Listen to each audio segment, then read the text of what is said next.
कितना आकर्षक, इतना आकर्षक शीर्षक है ना। So just very very apt for what he is doing. जो भी उन्होंने आज तक काम किया है उसके लिए बहुत ही सही है। मैंने अभी किताब नहीं पढ़ी है, बट जरूर ऑर्डर करके हम पढ़ेंगे। सो संजय जी कई संगठनों के उन्होंने स्थापना की है। वह Jammu Kashmir nationalist people front के संस्थापकों और मुख्य संरक्षक है। वह श्री राम राज्य फाउंडेशन, समर्थ बिहार और बहुत कुछ संगठनों के संस्थापक और ट्रस्टी है। वह यूपीएससी और एमपीएससी उम्मीदवारों का मार्गदर्शन भी करते हैं, अनुभव है उनको उसमें। तो आज हम सफलता को अनलॉक करने के बारे में संजय जी से सुनेंगे, और इस प्रतिस्पर्धी दुनिया में, जो भी है कॉम्पिटिटिव वर्ल्ड में, उसको एक्सेल कैसे करना है उसके बारे में कुछ सुझाव प्राप्त करेंगे। तो संजय जी आपका स्वागत जी। है। जय गुरुदेव। जय गुरुदेव, जय गुरुदेव। तो आपके बारे में कहने के लिए बहुत कुछ है, पर हमने तो बिल्कुल संक्षिप्त में आपके बारे में बताया। अगर आप कुछ बोलना चाहते हैं तो कुछ कहिएगा। नहीं, मुझे कुछ नहीं बोलना, विषय पे ही आते हैं चलो और ठीक। इसको इंटरेक्टिव बनाएंगे, क्योंकि सक्सेस को लेके सबके अपने अपने कॉन्सेप्ट हैं। सबके लाइफ में फेलियर है, इसीलिए सक्सेस का इंपॉर्टेंस हम सब लोग जानते हैं। तो मुझे लगता है कि मैं 2-3 मिनट बोलूंगा और उसके बाद हम सब लोग आपस में इस विषय पे बातचीत करेंगे। क्या है? ठीक है? बिल्कुल सही है। हाँ हाँ। और तो वो जो बुक है ना, the man who froze fire, वो मेरा लिखा हुआ नहीं है, किसी और ने, किसी से गुरुदेव ने लिखवाया था। तो मेरी अपनी एक बुक आई है, मिलिटेंसी टू मेडिटेशन, 15 अगस्त को रिलीज हुई। ओके। तो शुरू किया जाए। हाँ जी। हम पहले आपको एक हमारी तरफ से कुछ प्रश्न पूछें, चलेगा? क्या? हम एक एक दो सवाल आपसे पूछेंगे, पहले शुरुआत वैसे करते हैं। ऐसा करता हूँ, मैं पहले कुछ थोड़ा सा बोल लेता हूँ जी बिल्कुल। अनलॉकिंग सक्सेस के बारे में। बिल्कुल। फिर उसके बाद मुझे लगता है कि क्वेश्चन आंसर शुरू करना चाहिए। क्या? कैसा रहेगा? ठीक रहेगा वंदना जी? जी बिल्कुल। इसलिए मैंने बोला पहले मैं बोल लेता हूँ थोड़ा, क्योंकि जो सब्जेक्ट है अनलॉकिंग सक्सेस, मैं आज शाम को सोच रहे थे 7:15 बजे के करीब कि मुझे बोलना क्या है इसमें। मैं जनरली, अगर आपको याद होगा, मैंने आपसे भी कहा था कि अ, अगर विषय को बारे में या प्रश्न मुझे पहले से पता होता है तो मैं थोड़ा कंफ्यूज हो जाता हूँ। मुझे लगता है कि अनलॉकिंग सक्सेस के जगह रीडिफाइन सक्सेस होना चाहिए। क्या?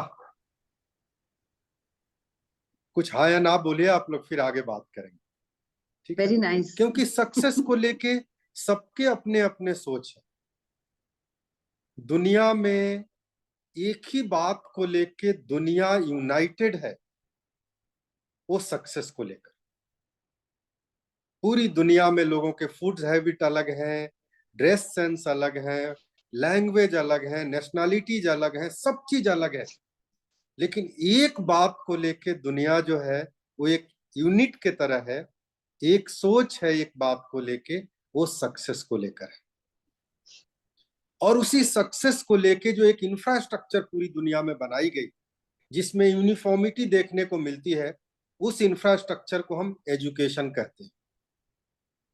कि आप एडुकेट होइए, आपको लाइफ में सक्सेस मिल जाएगा। एंड सक्सेस का एंड रिजल्ट क्या है? नेम, फेम, पैसा, पोजीशन। यस और नो? कुछ हाँ या ना तो बोलो आप लोग। Yes yes yes.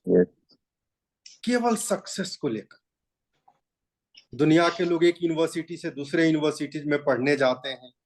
क्यों? क्योंकि सबको सक्सेस चाहिए। अल्टीमेट ऑब्जेक्टिव क्या है सक्सेस का? यही 4 चीजों के इर्द गिर्द हमारा सक्सेस है। यस। इसीलिए वापस सक्सेस के टॉपिक को ज्यादा कॉम्प्लेक्स करने से बेटर है कि हम सक्सेस को रीडिफाइन करें। तब शायद हम कहीं कहीं कहीं एक रास्ता, एक दिशा की तरफ चल सकते हैं। अब देखिए, इस सक्सेस का बेनिफिट है तो कुछ ड्रॉबैक भी है। ड्रॉबैक क्या है कि हर पेरेंट्स चाहते हैं उनका बच्चा एक्सेल करे, चाहते हैं कि नहीं? कई सारे पेरेंट्स हैं यहाँ पे। एक्सेल करने के क्रम में जब हम बच्चे को स्कूल भेजते हैं, अगर कोई बच्चा टॉप करता है, 60 लोगों का क्लास है, 60 में जो बच्चा एक टॉप करता है, 59 से उसके इंटरपर्सनल रिलेशनशिप हेल्दी नहीं रहती। क्योंकि टॉप करने का मतलब है कि 59 लोगों को पीछे छोड़कर मुझे आगे जाना है। यस और नो? हाँ या नहीं? फिर लाइफ से जो हमारी एक नेचुरल डिवाइन क्वालिफिकेशन है लाइफ का, संबंध है, वो सबसे पहले चला जाता है। मैं अक्सर एक बात कहता हूं कि अगर सक्सेस का स्टैंडर्ड ये नहीं होता तो हमारे देश में कम से कम ओल्ड एज होम नहीं बनते, बिल्कुल नहीं बनते। दूसरा ड्रॉबैक क्या है मैं देखता हूं सक्सेस का, इस चीज को अचीव करने का, कि एक सक्सेस के लिए जरूरी है बराबर फ्यूचर में सोचना, फ्यूचर के लिए सोचना, फ्यूचर में मुझे कुछ बनना है। भारत की जो मूल संस्कृति है, अध्यात्म के पथ का जो पहला कदम है वर्तमान में जीने का, उससे हम जीवन भर के लिए कट जाते हैं। ऐसे लोग आर्ट ऑफ लिविंग या किसी स्पिरिचुअल पथ पे भी रहते हैं तो उनका मकसद यही होता है कि शायद अब मुझे यहां से कुछ हेल्प मिल जाए, कुछ गाइडेंस मिल जाए, तनाव मुक्त हो जाए, गुरु की कृपा मिल जाए, ताकि हम उस चीज को अचीव करें। यस और नो? आपको मैक्सिमम आसपास में ऐसे लोग मिले? कुछ हाँ या ना बोलते चलो भाई, नहीं तो मुझे लग रहा है जैसे मैं भाषण दे रहा हूँ। यस क्या? Absolutely. Absolutely. बराबर है। यस। ठीक है। अब जब ऐसे लोग बहुत आगे बढ़ते हैं, टॉप करते हैं, एक तो लाइफ में संबंध ठीक नहीं रहा, दूसरा लाइफ में बराबर फ्यूचर को लेकर सोचते हैं। जीवन में जब बिल्कुल आप अपने सेल्फ सेंटर्ड हो जाते तो आपके आसपास का जो रिलेशन होता है वो एक बिजनेस होता है, गिव एंड टेक वाली बात होती है। मैरिज भी हो गया तो उसमें क्या मिल रहा है, क्या देना है, यही बात होती है। चलो ये सोशल बात है, मैं इसको पीछे छोड़ देता हूं। मॉडर्न वर्ल्ड में, आधुनिक विश्व में, चूंकि इस नेगेटिव फीलिंग के साथ, इस नेगेटिविटी के साथ टॉप करने का, फेम होने का, अच्छा करने का, जिसको हम सक्सेस कहते हैं, क्या किया है? ऐसे ही लोगों ने बाद में जाके एटम बम बनाया। ऐसे ही लोगों ने ऐसे हथियार बनाए जो कुछ ही क्षणों में दुनिया को बिल्कुल समाप्त कर सकता है। गलती उनकी नहीं है, गलती है जो हमने बराबर सक्सेस को अनलॉक किया। हमने सक्सेस को लोगों को सिखाया कि आप ऐसा करोगे तो सक्सेसफुल होगे। है कि नहीं इस तरह की बात? हाँ या नहीं? Yes yes. हाँ, सफलता संस्कृति से निकलती है। सफलता का स्रोत क्या है? हमारी स्वयं की संस्कृति है। लेकिन हम जो सफल होना चाहते, उसमें हमने आज तक अपनी परंपरा, संस्कृति और जीवन मूल्यों को सदा के लिए भूल गए। आज हर पेरेंट्स चाहते हैं कि हाँ, कहीं उनके बच्चे वापस उस संस्कृति को सीखें। आप लोग क्यों आर्ट ऑफ लिविंग में है? क्यों आपको वे बच्चे ज्यादा अच्छा लगते हैं जो गुरुकुल में पढ़ रहे हैं? क्यों आजकल इस तरह के रील्स बनने लगे हैं जिसमें बच्चों को भारत की संस्कृति और भारत का संस्कार सिखाने की बात की जा रही है? क्योंकि हम बहुत जल्दी समझ गए हैं कि जिसको आज तक हमने सक्सेस समझा था, उससे विनाश हुआ है, विध्वंस हो रहा है, और आगे भी ऐसे ही हो। ये रही व्यक्तिगत बात। जो लोग इस सफलता को पाने के लिए सफल नहीं हो पाते, वो बाकी जीवन कंपैरिजन में जीते हैं। या तो पेरेंट्स उनको कंपेयर करते हैं कि देखो फलाने के बच्चे ने ऐसा कर दिया, या हम कंपैरिजन करते रहते कि देखो मेरे क्लास में लोग वैसे चले गए। ये तो अल्टीमेट ट्रुथ है कि 7 बिलियन से ज्यादा का पॉपुलेशन इस दुनिया में है। इसमें कोई भी दो लोग एक जैसे नहीं है। सब लोग अपनी यूनिकनेस के साथ इस प्लानेट पे आए हैं। लेकिन ये सक्सेस वाली बात, इस तरह से एक कंपैरेटिव फीलिंग, एक माइंडसेट हमारे लोगों में बना दी है कि सबसे ज्यादा सुसाइड, ड्रग, इंटरपर्सनल रिलेशनशिप का खराब होना, वायलेंस के तरफ जाना इसी सक्सेस के कारण हो रहा है। ये रहा इंडिविजुअल बात। मैं केवल कॉम्प्लेक्स सोसाइटी की बात कर रहा हूं। मेट्रोज, मेगा सिटीज में जीने वाले, टायर 2, टायर 3 सिटीज में जीने वाले लोगों की, इवन गांव में भी अब ये टेंडेंसी चली गई। जो लोग आज भी अपनी परंपरा संस्कृति के हिसाब से जीते हैं, उनमें ये बात नहीं है, जिसको आप लोग ट्राइब कहते हैं, ट्राइबल कहते हैं। मैं कभी ट्राइबल नहीं कहता। मैं कहता हूं कि हम लोग कॉम्प्लेक्स सोसाइटी से हैं, वे लोग सिंपल सोसाइटी से। और जिसको आप ट्राइब और आदिवासी कहते हैं, अगर उनका देखें, किसी भी ट्राइब का दुनिया में एग्जाम्पल ले लें, अगर वे हंटर हैं, हंटिंग करके जीवन जीते हैं, तो चाहे पूरे कम्युनिटी का, can I take one phone coming from Kashmir? Yes करना साहब। हाँ, just after a Zoom call I will send, give me just half an hour. हाँ, ओके।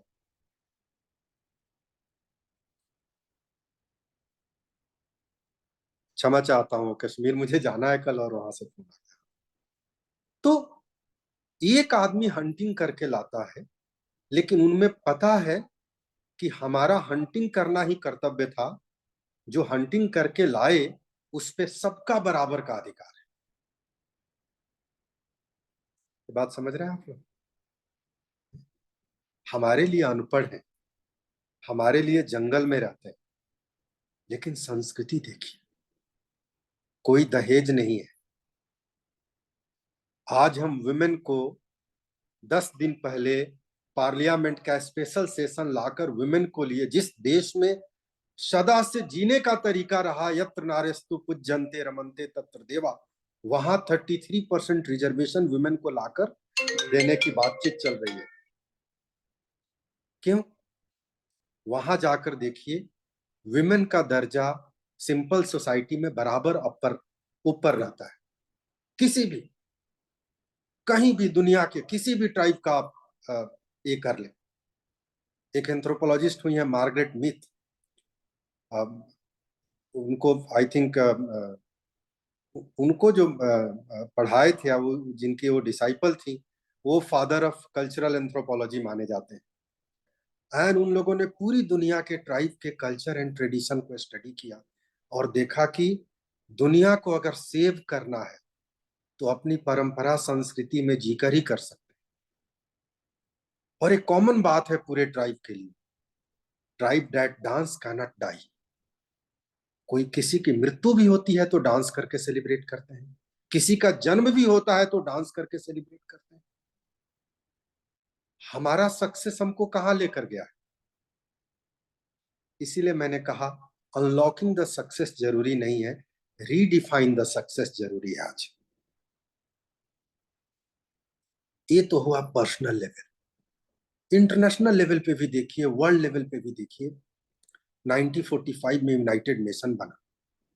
सोल पर्पस था इस ऑर्गेनाइजेशन का, पॉवर्टी को कम करना है, भूखमरी को कम करना है, एंड वार नहीं होने देना।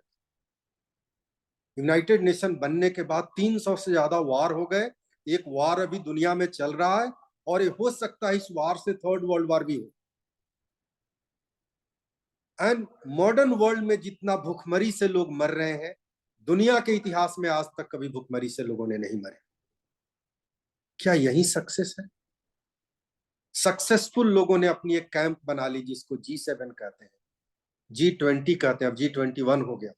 अलग अलग ब्लॉक बना लिया, और इस पृथ्वी पे आज भी 30-35% लोग या तो आधे पेट खाना खा के, नहीं तो कम खा के या बिना खाना के सोते हैं। ये कौन सा सक्सेस है? आपको लगता नहीं है कि हाँ बेटर वर्ल्ड था पहले? क्या हमारे यहाँ बोले हम बहुत सक्सेसफुल है, हम दुनिया के यंगेस्ट नेशन। आप यंगेस्ट नेशन है, लेकिन आप ये तो देखिए कि सबसे ज्यादा सुसाइड करने वाले लोग आपके देश में। 800 से ज्यादा आतंकी समूह बनाए हैं, जिसमें 81% यूथ आपके यहाँ के लोग हैं।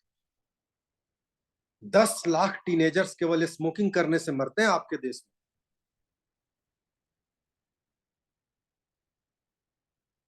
और भी बहुत तरह की बातें हैं जो सक्सेस ने हमको लाकर। अच्छा, मैं सक्सेस के विरोध नहीं हूं, ये नहीं सोचना आप लोग कि मैं सक्सेस के बिल्कुल विरोध में हूं और आपसे बात कर रहा हूं।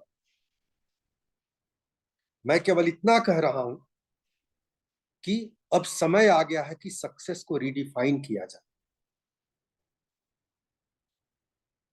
मुझे एक जगह में पढ़ रहा था कि 80% के करीब जो लोग इंजीनियरिंग में एडमिशन लेते हैं, बीटेक करने के बाद उनको लगता है कि यार ये तो, इसके लिए तो मैं आया ही नहीं, मैं बना ही नहीं था इसके लिए, मुझे तो ये करना नहीं था।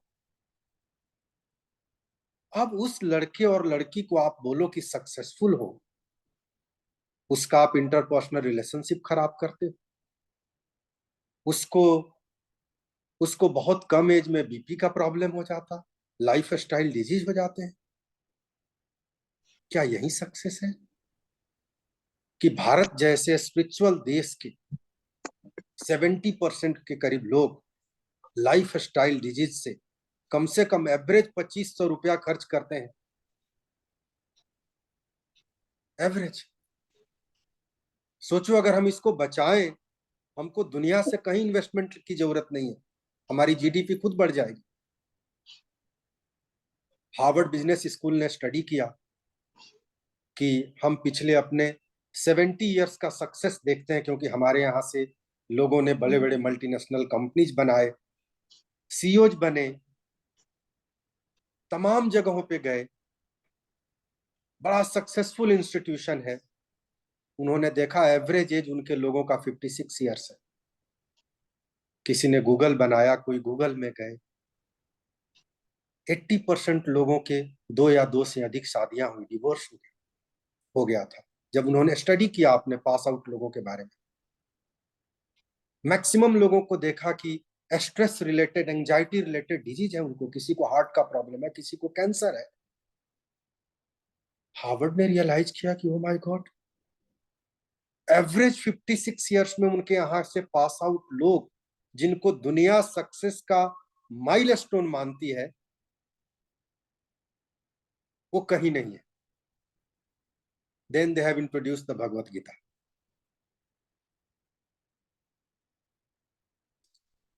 मां फलेषु कदाचन, फल की चिंता किए बिना काम करना, ये सक्सेस का पहला साइन है और जीवन के उद्देश्य की तरफ बढ़ने का प्रथम कदम है।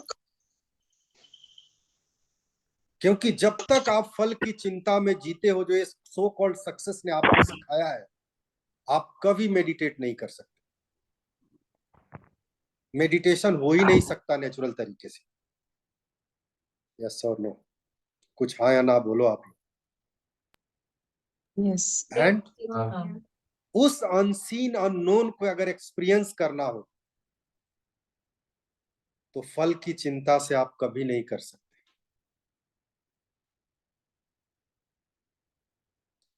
समझ में आ रही है आप लोगों को बात है? दूसरा लाइन क्या था इसका, अनलॉकिंग सक्सेस के बाद टॉपिक में?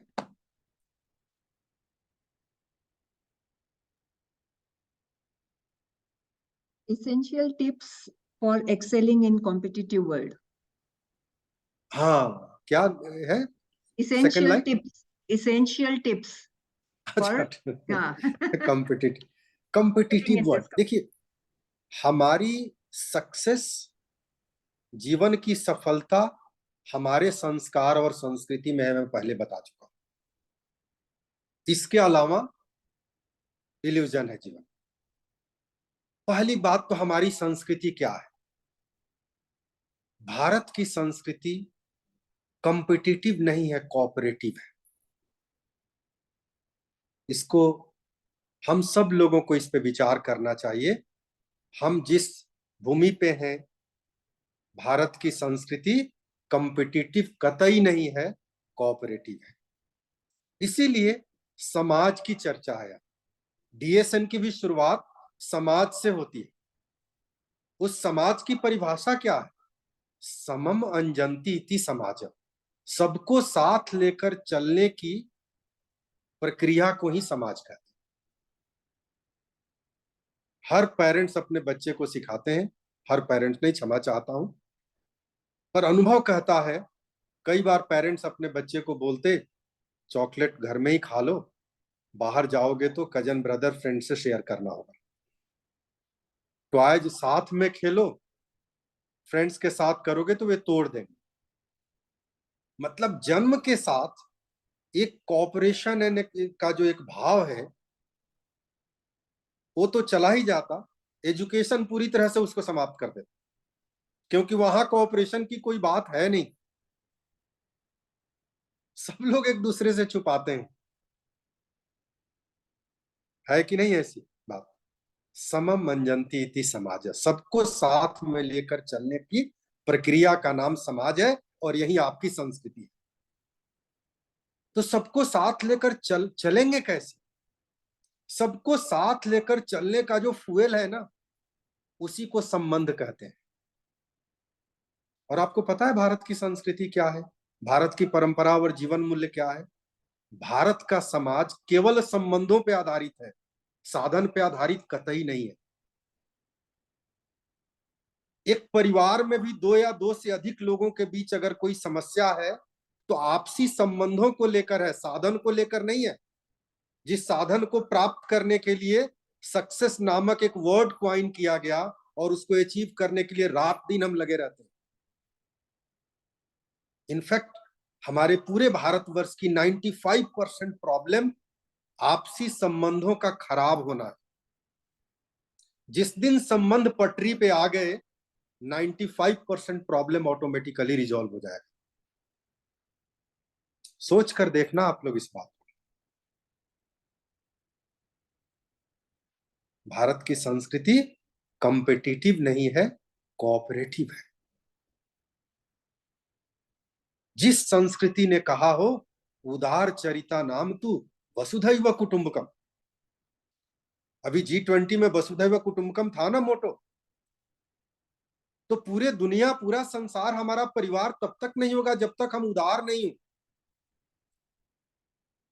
यानी जब तक हम में सेंस ऑफ कंट्रीब्यूशन नहीं हो।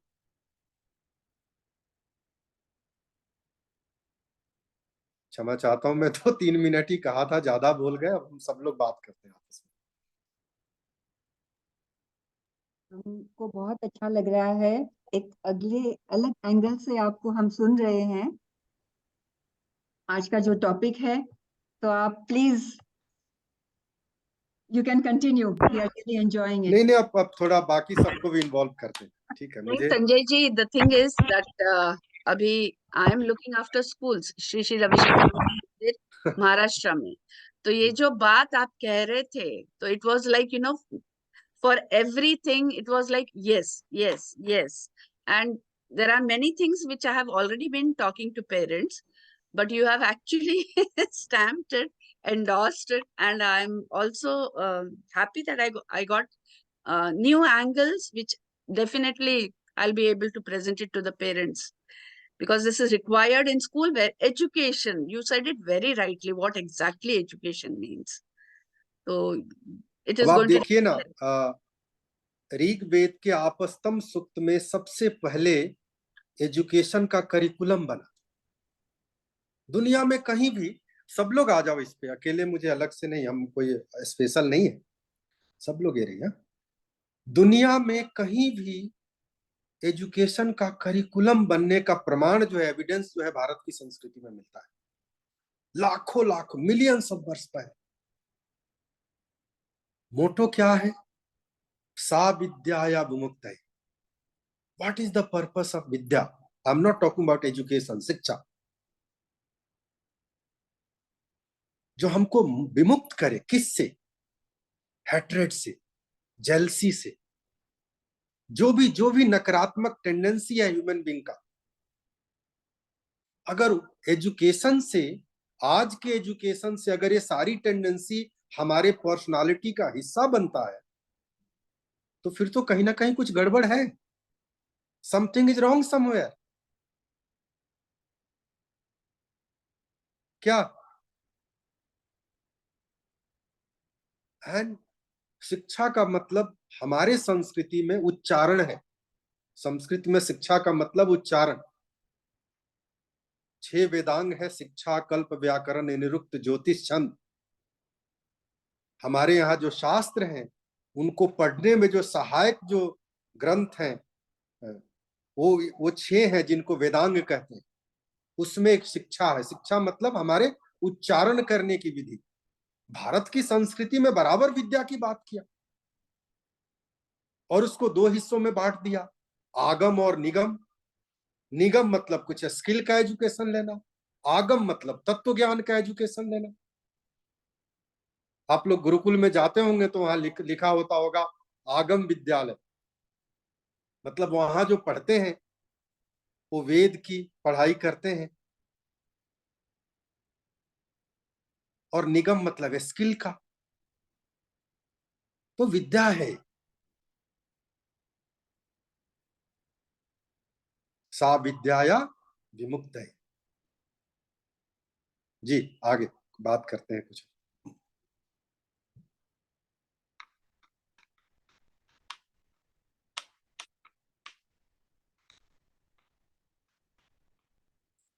हाँ वंदना जी, आपके कुछ क्वेश्चंस थे। Let us start with question. सब बाजू में हमने रख दिए। आपकी आवाज नहीं आ रही है। जय गुरुदेव सर। हाँ मेरा एक्चुअली एक क्वेश्चन था। आपने बोला कि we need to redefine success, right?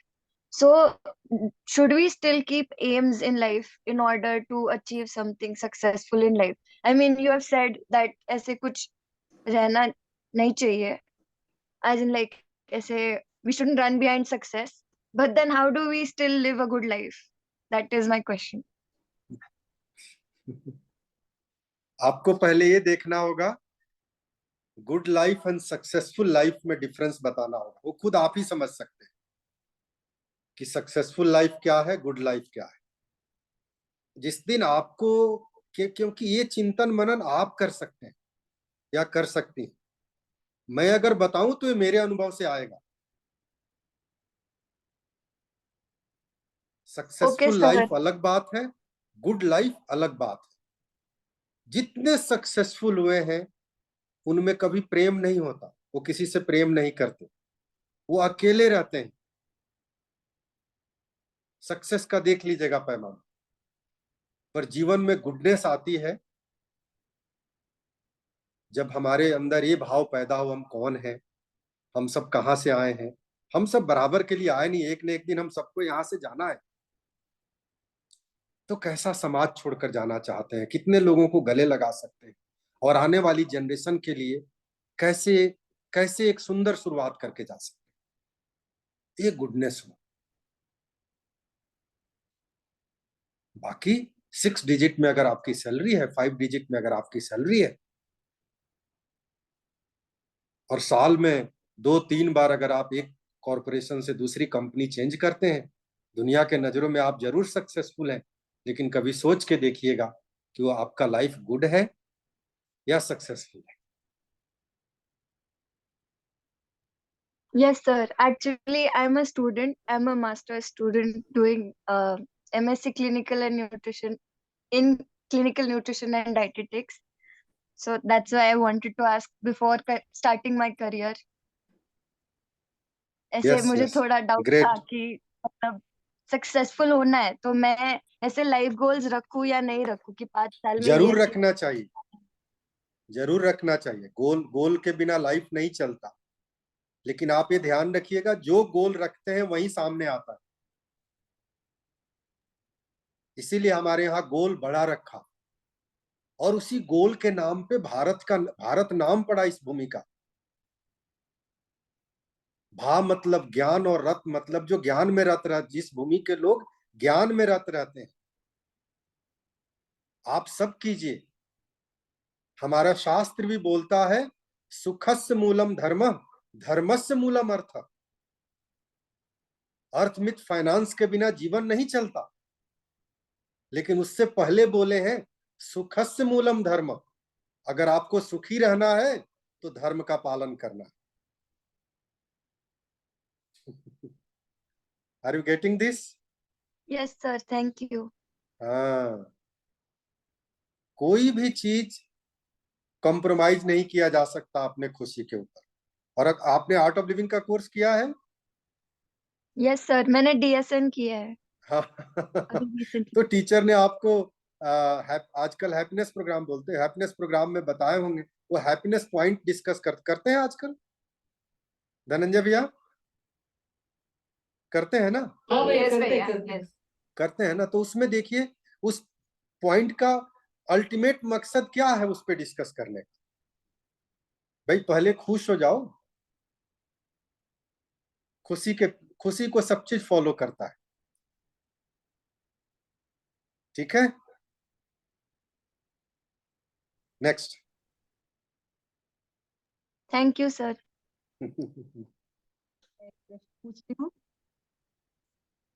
सुनाई दे रहा है आपको संजय भैया? हाँ हाँ, सुनाई दे रहा है आपको? जी जी, अब सुनाई दे रहा है। हाँ, तो हमारी जो युवा है अभी की, वो अपनी संस्कृति को छोड़कर पाश्चात्य संस्कृति का उनको बहुत आकर्षण है, और साथ ही ये नशा करने का फैशन भी चढ़ गया है।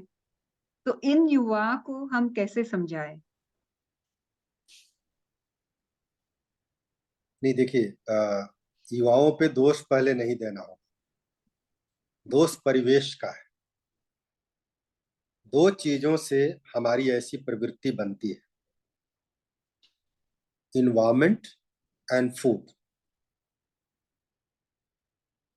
75% जो एक इंडिविजुअल का में जो एक ट्रेट्स है, जो नेगेटिव है पॉजिटिव है, आप इन दो चीजों को, इन्वायरमेंट, कंपनी, सत्संग भी जिसको कहते हैं, और फूड, ये दोनों में थोड़ी बहुत चेंज करके देखना, आपके अपने व्यक्तित्व में थोड़ी बहुत चेंज आने लगे। इन्वायरमेंट बड़ा ब्रॉडर सेंस में मैं कह रहा हूं। फैमिली न्यूक्लियस है, जहां से एक यंग पर्सन निकल के कॉलेज में, स्कूल में जाते हैं, वहीं से डॉक्टर बनते हैं, वहीं से इंजीनियर बनते हैं, आर्मी में जाते हैं, लीडर बनते हैं, फार्मर्स बनते हैं। आज भारतवर्ष में फैमिली का जो स्वरूप है, इसीलिए मैं वापस कहूंगा, we need to redefine the success. जिस तरह से परिवार नामक इंस्टीट्यूशन का विघटन हुआ, यूनिसेफ ने अपने हाल के स्टडी में कहा है कि अगर दुनिया को ड्रग से फ्री करना है तो उम्मीद की किरण भारत के साथ है, क्योंकि भारत में आज भी फैमिली नामक इंस्टीट्यूशन एग्जिस्ट कर रहा है। सोच कर देखना आप लोग। मैं पूरे कश्मीर वैली की पदयात्रा किया हूं नार्को टेररिज्म एंड ड्रग के खिलाफ। अल्टीमेटली मुझे इस बात की पूरी समझ है कि डी एडिक्शन सेंटर से कोई असर नहीं पड़ेगा। परिवार और समाज को पटरी पे लाना होगा। हमारा परिवार और हमारा समाज एक इंडिविजुअल के सेल्फ एस्टीम को जिस तरह से स्नैच कर रहा है, जिस तरीके से एक ट्रस्ट डेफिसिट हम पैदा कर रहे हैं, जिस तरीके से फैमिली और समाज की भूमिका इंडिविजुअल और समाज को कॉन्फिडेंस देने की होती है, उसका कॉन्फिडेंस वापस लेने की नहीं होती है। बिल्कुल रिवर्स में जैसे जी रहे हैं। आप सोचते नहीं कि आपके यहाँ ड्रग लेने वाले लोग बढ़ेंगे? हिंसा बढ़ेगी,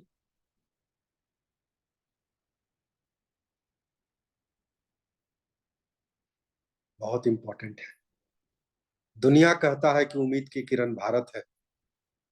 हमको अपने इस परिवार नामक संस्था को, मैं कोई मोरल डिसीजन नहीं और कोई बात नहीं कहूंगा, लेकिन मेरे कहने का आशय आप सब लोग समझ रहे होंगे।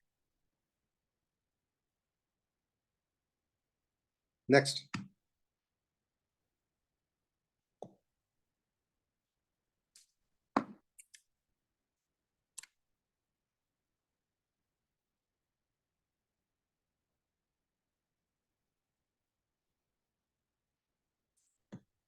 अब कोई प्रश्न नहीं है? एक्चुअली आपको सुनने में बहुत ही अच्छा लग रहा है, बहुत सारी चीजें समझ में आ रही है। सवाल पूछने का आ ही नहीं रहा है मन में, ऐसा लग रहा है आपको बस सुने।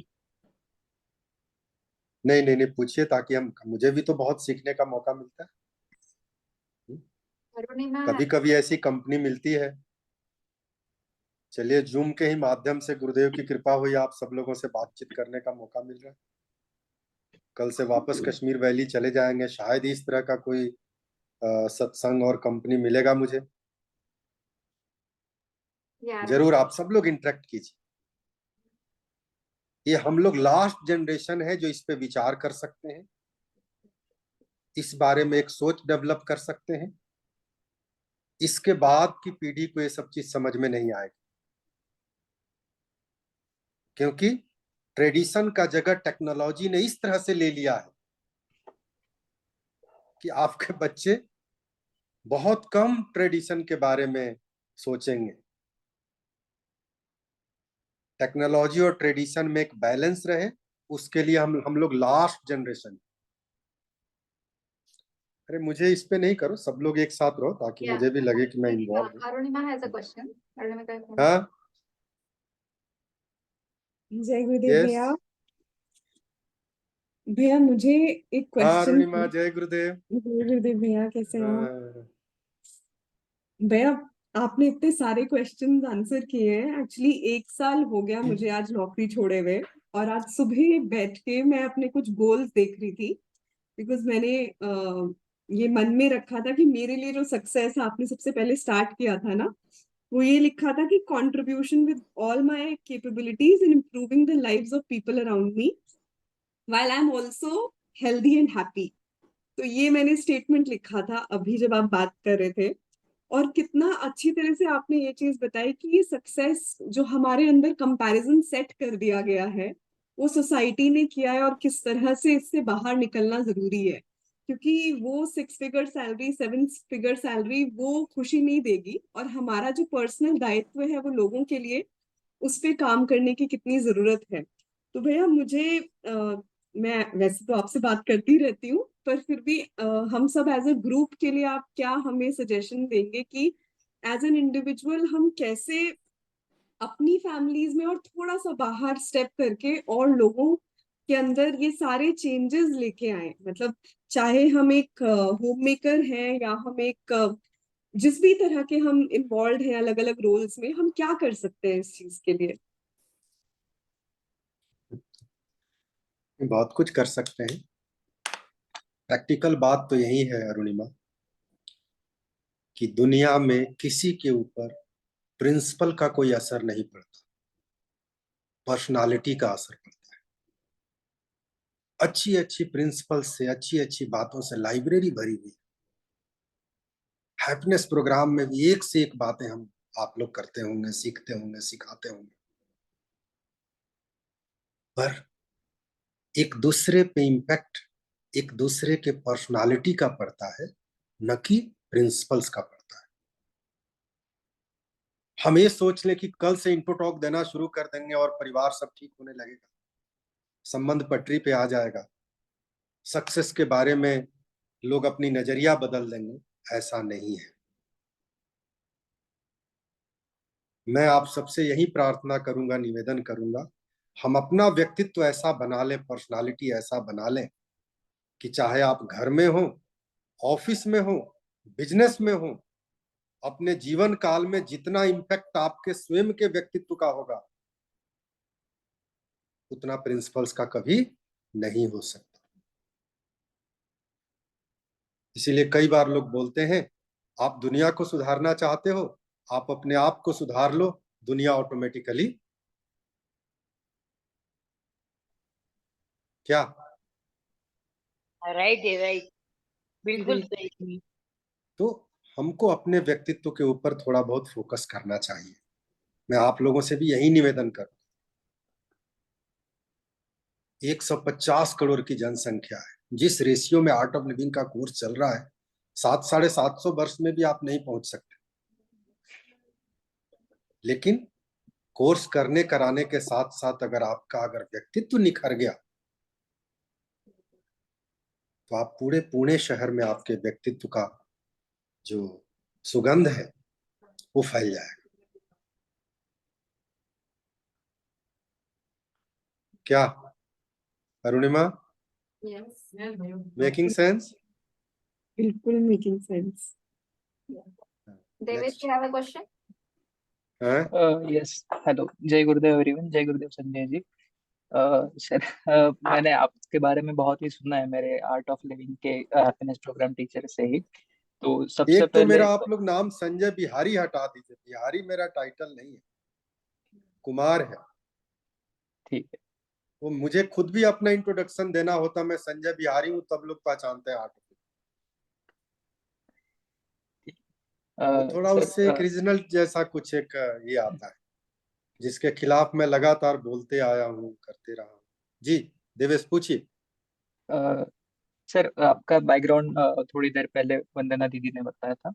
सो और मुझे वैसे भी पता ही है। तो आप आपको कभी कभी ऐसा नहीं लगता कि अगर आप ब्यूरोक्रेसी में होते तो ज्यादा लोगों के लाइव्स में ज्यादा चेंजेस ला सकते थे देन आउट ऑफ लिविंग? और अगर ये तुमने आप आज करियर स्टार्ट किया, ये जो रिवॉल्यूशन स्टार्ट की, तो ये ब्यूरोक्रेसी में होते तो क्या ज्यादा चेंजेस हो सकते थे, या फिर और इफेक्टिवली इसको कैसे यूटिलाइज कर सकते थे? तो ऐसा आपको क्या लगता है? मुझे कुछ नहीं लगता है, सच पूछिए तो मुझे कुछ नहीं लगता है। कई बार सोच के यही लगता है कि मेरे प्रारब्ध में यही है, तो जो है उसको क्यों नहीं बेहतर तरीके से जिया जाए। ये सोच कर कि हाँ फलाने जगह होते, फलाना करते, शायद वो मेरे प्रारब्ध में नहीं था, इसीलिए बहुत सारे डिफिकल्टी आए, बहुत सारे चैलेंजेस फेस करने पड़े। अगर धन्यवाद। शायद वो मेरे प्रारब्ध में होता तो सिविल सर्विसेज जाने से पहले इतने चैलेंजेस नहीं आते, और वो कभी बात की बात है, मैं कभी डिस्कस करूंगा उससे। मेरे प्रारब्ध में यही है, तो मुझे लगता है क्यों नहीं अपना एटलीस्ट सजग रहूं कि मेरा यही है, तो हे ईश्वर मुझे इस रास्ते पे अपनी कृपा बनाए रखो। नेक्स्ट।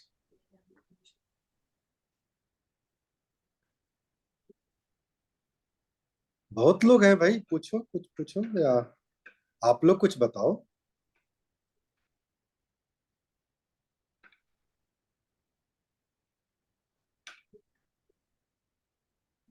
जय गुरुदेव भैया।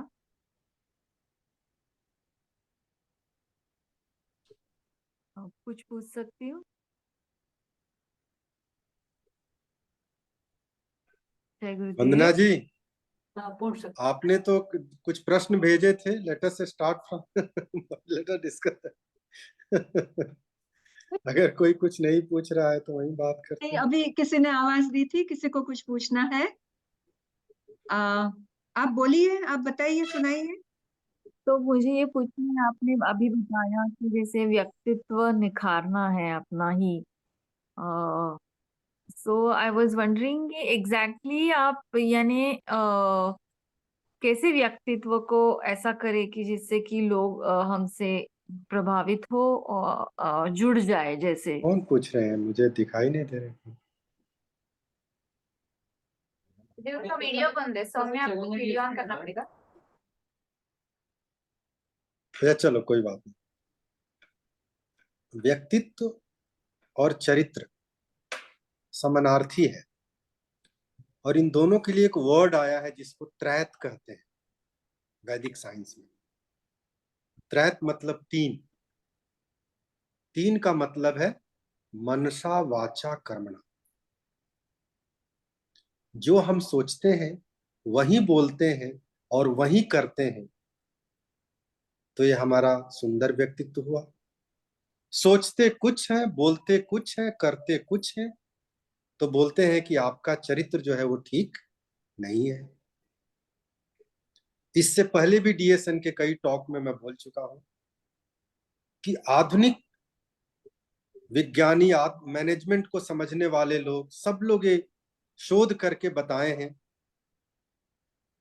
कि एक पर्सन के व्यक्तित्व, एक पर्सन के लीडरशिप में 88% कंट्रीब्यूशन उसके कैरेक्टर का होता है, केवल 12% कंट्रीब्यूशन उसके एक्सपर्टीज का होता है। डॉक्टर साहब भी बैठे हैं, आप में से कई लोग अलग अलग प्रोफेशन के होंगे।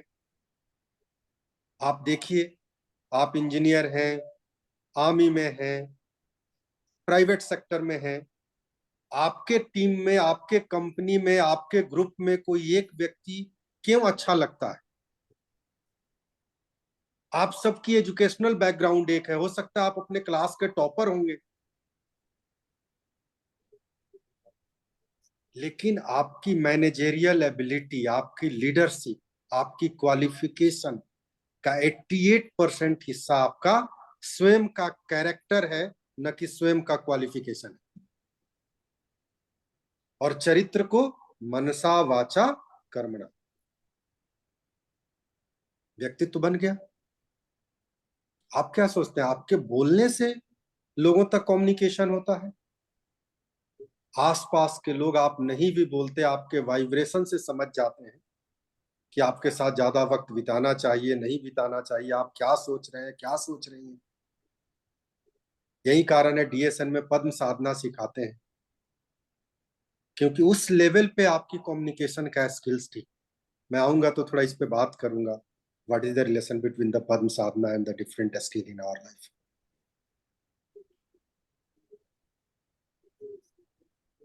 आपकी अपनी स्वयं की वाइब्रेशन। यस, किसने पूछा था? यस यस यस भैया, सोनम, बहुत अच्छा। आपने एक बहुत सिंपल और क्रिस्प जवाब दिया है, तो थैंक यू वेरी मच। जी डॉक्टर साहब। जय गुरुदेव भैया। आपसे ना जो भी टॉपिक पे सुनते हैं ना, उससे इतना क्लैरिटी आता है, इट इज लाइक अमेजिंग।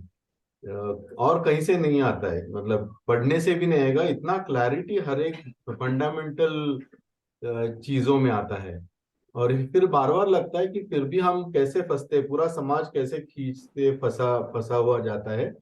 ये सक्सेस आज का जो टॉपिक है, तो एक दो दिन पहले ही हमारे एक टीचर है, उनसे बात हो रही थी कुछ और, तो उन्होंने बोला एक आपसे शेयर करना है कि गुरुदेव से मैंने अभी ब्लेसिंग लिया है, गुरुदेव ने कहा है कि फुल टाइम हो जाओ करके। मैंने बोला आपका उम्र कितना है? उन्होंने 41 ईयर्स।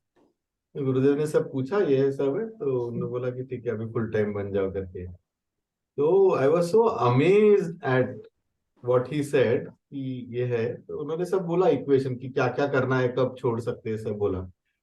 तो एक जो वर्ड उन्होंने एक बोला कि people who have earn decently, अच्छा कमाते हैं, 80% of their what they have earn they leave it when they die.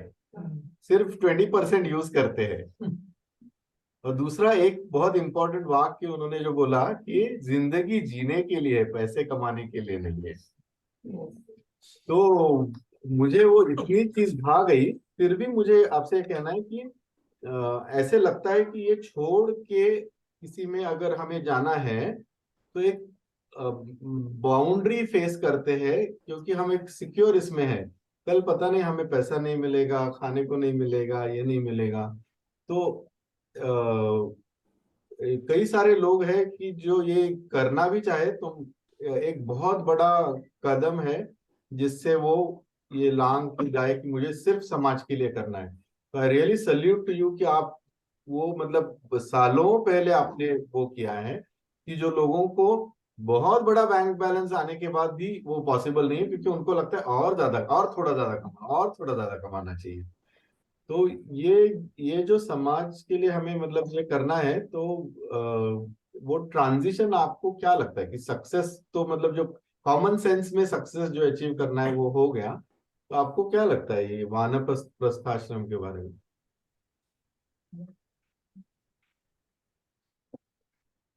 ये देखिए, व्यवहारिक बात, प्रैक्टिकल बात तो यही है। और गीता में भगवान कृष्ण ने भी कहा है कि जब आप धर्म के पथ पे चलते हैं तो चुनौतियां जीवन में आती हैं।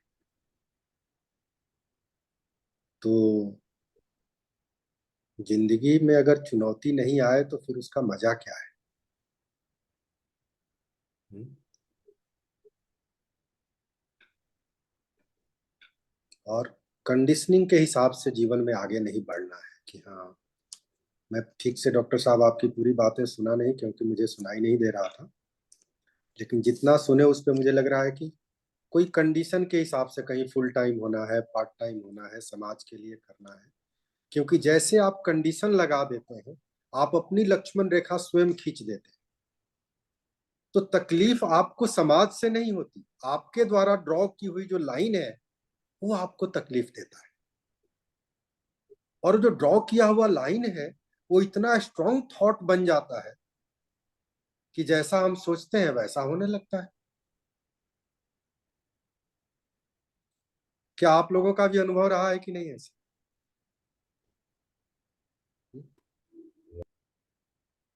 तो यस यस। कंडीशन के हिसाब से नहीं करना है। और शायद मेरी बात आप लोगों को थोड़ी अटपटा लगेगा। मुझे लगता है कि ये सोच ही कि मुझे समाज के बेहतरी के लिए कुछ करना है, ये बहुत बड़ी बात है। आपके इस सोच का प्रभाव सटल तरीके से पूरे समाज सृष्टि पे पड़ता है। भाव ही तो सब चीज है ना। अगर आपका भाव शुद्ध है, आप समझो आप पास कर गए। भाव जब शुद्ध होता है तो लगता है कि मैं निमित्त हूं, मैं उसकी खुशी के लिए जो कर रहा हूं वो कर रहा हूं, मुझे फल नहीं चाहिए। ये सब चीजें हमारे जीवन से डिलीट हो जाती है। और जब उसकी खुशी के लिए आप करते हो ना, फल की चिंता नहीं रहती है ना, उसका निमित्त बन के करते हो ना, फिर वो जो करते हो उसका कुछ स्टैंडर्ड जो है अलग हो जाता है।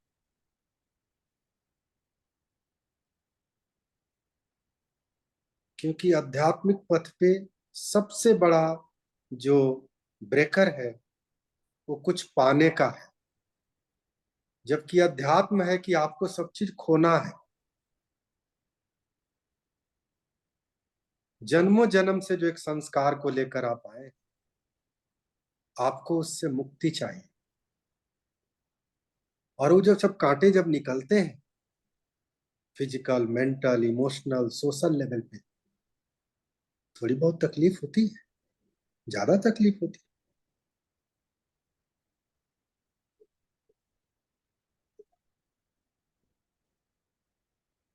जी। तो रियली भैया, जो आपने बोला हो कि हम लाइफ को खुद ही डिफाइन करते हैं, और मन जैसे चाहिए वैसे ही होने लगता है। हम लाइफ को खुद ही डिफाइन करते हैं और मन जैसे चाहिए वैसे ही होने लगता है। बस इच्छा मात्र होनी चाहिए, और अपने आप हो ना कि हम खुद उसके लिए बहुत ज्यादा ट्रांसफॉर्म करने का कोशिश करें। ऐसे मुझे लगता है कि रिटायर होना है, अभी ये करना है, उससे अच्छा है जो है जैसे है उसी में हमें ये करना चाहिए। नहीं, भगवान ने सबको क्यों नहीं डॉक्टर बनाया? आप ही को क्यों बनाया? आपको एक पर्टिकुलर स्किल दिया, तो उसके पीछे पर्पस है ईश्वर का। पूरे देश में सबको स्किल नहीं दिया।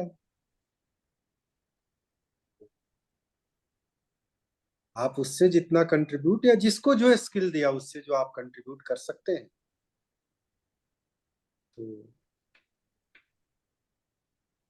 तो तो मेरा योगा कर्मसु कौशलम, हाँ, ऐसे मेरा भगवान अनुभव ने ये भी कहा जो है। भी हाँ, लोग यहाँ पे आए हैं ना, देखो हाँ, इतने सारे हमारे जो क्या कहते हैं पर्सनल डाउट्स है वो बैठे बैठे सुलझ रहे हैं, है ना, कंफ्यूजन है माइंड का, ये है तो एक क्या कहते हैं, somebody who is a yogi or a centered person can only help you and give you direction।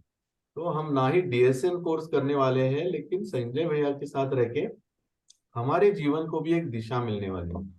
तो बहुत कम लोग हैं, व्यक्ति है जिनको हम बैठ के ऐसे नीचे बैठ के हम सुन सकते हैं, इतना क्लैरिटी बहुत कम लोगों में मैंने देखा है। तो अभी जो भी 50 लोग आए हैं, मैं उनसे अनुरोध करूंगा कि आप जरूर जरूर जरूर इस प्रोग्राम में पार्टिसिपेट करना। ना ही हम एक अच्छा ग्रुप बना के पूरा जो पूना का वेस्ट जोन है उसको हम ट्रांसफॉर्म करेंगे एक दूसरे की ऊर्जा के साथ, लेकिन हम हमारे खुद के जीवन को भी पूरी तरह से बदलने का एक अपॉर्चुनिटी दे रहे हैं। और ये तो मैंने डीएसएन प्रोग्राम में हर बार देखा है, और इस बार तो मैं इतना उत्सुक हूँ भैया आपके साथ ये करने के लिए, क्योंकि DSN is one program that really changes takes us to the next level. तो आपके साथ ये हम पहली बार अनुभव होने वाला है, हमें रुचिरा दीदी की वजह से ये सौभाग्य प्राप्त हुआ। तो I am really grateful to you कि आप यहाँ पे आके ये हमारे लिए प्रोग्राम ले रहे हो, and we are very very excited also to be a part of it. ठीक है, अब तो कोई प्रश्न नहीं है ना?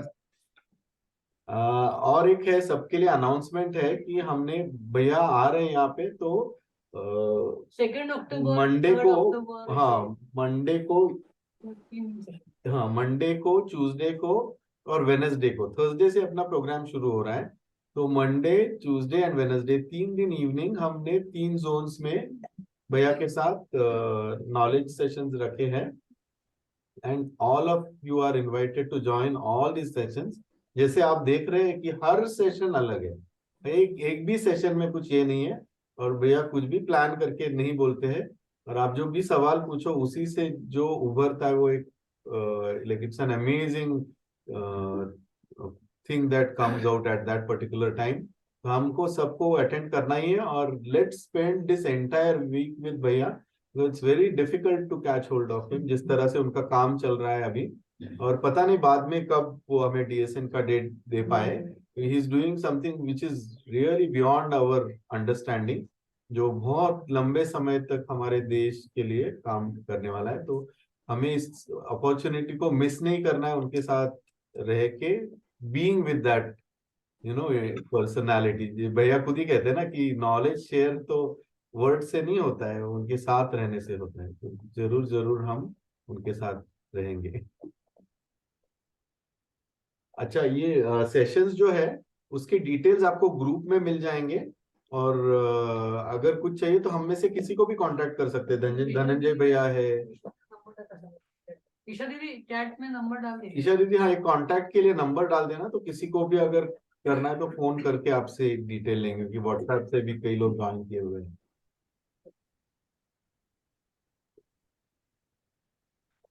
तो भैया आज ना हमने सेलिब्रेट किया 1 लेग ऑफ आवर रजिस्ट्रेशन। हम लोगों को लगा एक इकट्ठा बैठ के सेलिब्रेट करते हैं, और बहुत थोड़े रजिस्ट्रेशन ही बचे हुए हैं अभी। तो मैं सबसे अनुरोध करूंगा कि जल्दी जल्दी कर ले, because our venue has limited capacity, और अगले 2 या 3 दिन में ही पूरे फुल हो जाएंगे। तो सारे यंगस्टर्स, कई सारे लोग हैं जो कॉम्पिटिटिव एग्जाम्स के लिए भी कोशिश कर रहे हैं, तो उनको भी जरूर जरूर आना चाहिए। और I really want all of you to be a part of this. भैया ठीक है, 2 अक्टूबर को मिलते हैं फिर आप सब लोगों से।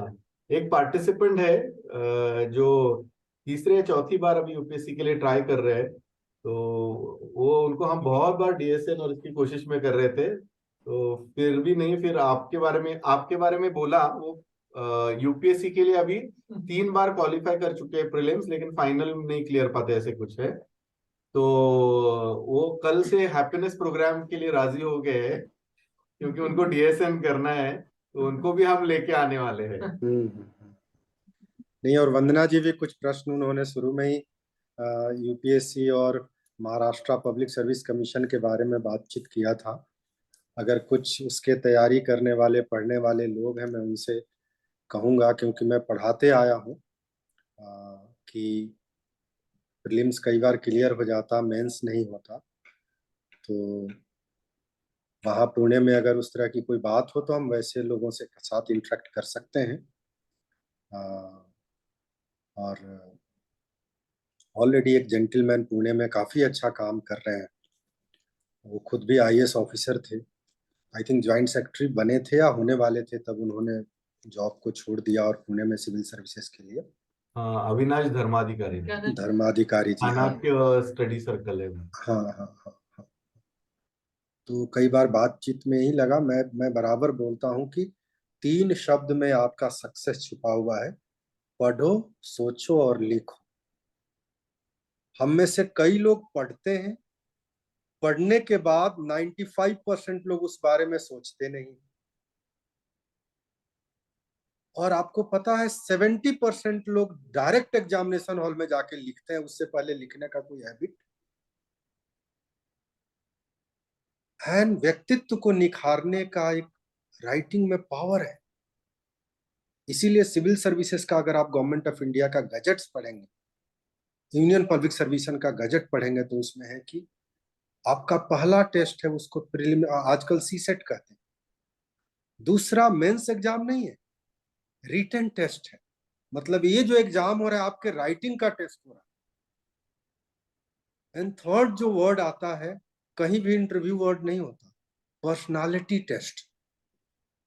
आपसे 20 क्वेश्चंस इंटरव्यू बोर्ड में पूछे गए, आपने 19 का जवाब भी नहीं दिया, लेकिन अगर आपकी पर्सनालिटी मैच खाती है, you will be awarded the very good marks. So Pune में आते हैं, अगर कुछ सीरियस लोग हैं जिनको लगता है कि उनको सिविल सर्विसेज के लिए पढ़ना है, I can spare some time to guide all of you. And इस तरह से तो नहीं हो सकता कि जूम कॉल पे पढ़ो, सोचो और लिखो इक्वल टू IS। और कुछ वंदना जी? जो भी बात आपने आज कही है, it was really, it touched our heart and it is thought provoking. तो बोलने के लिए तो सब मेरे प्रश्न बाजू में रख देती हूँ। And this is really, it's an opportunity and thank you so much मैं संजय जस्ट भैया। इंस्ट्रूमेंट हूँ, मुझे कोई क्रेडिट नहीं दीजिए। तो बस यही विराम दिया जाए। धनंजय भैया, डॉक्टर साहब क्या कह रहे हैं? हाँ, अगला सेशन पर्सनली होगा पुणे में। तो ऑनलाइन काफी मिले, अभी फिजिकली मिलते हैं पुणे में। तो सब लोग आइए, चैट में नंबर दिया आपके पास, अगर एड्रेस नहीं तो चैट में कांटेक्ट कर दीजिए, वहां पे मिलेंगे हम पुणे में। तो सेकंड को, 2 अक्टूबर। हाँ, 2 अक्टूबर yes. बहुत इंपॉर्टेंट दिन है। 2 अक्टूबर हाँ महात्मा गांधी, लाल बहादुर शास्त्री दोनों का जन्मदिन है उस दिन। हाँ। चलिए, बहुत बहुत धन्यवाद आप सबका। आई एम आपको भी सो बहुत ग्रेटफुल बहुत टू ऑल धन्यवाद। ऑफ यू कि आप लोगों ने मुझे मौका दिया आपसे बातचीत करने का। आगे भी करते रहेंगे। जय गुरुदेव। जय गुरुदेव। जय गुरुदेव। हाँ।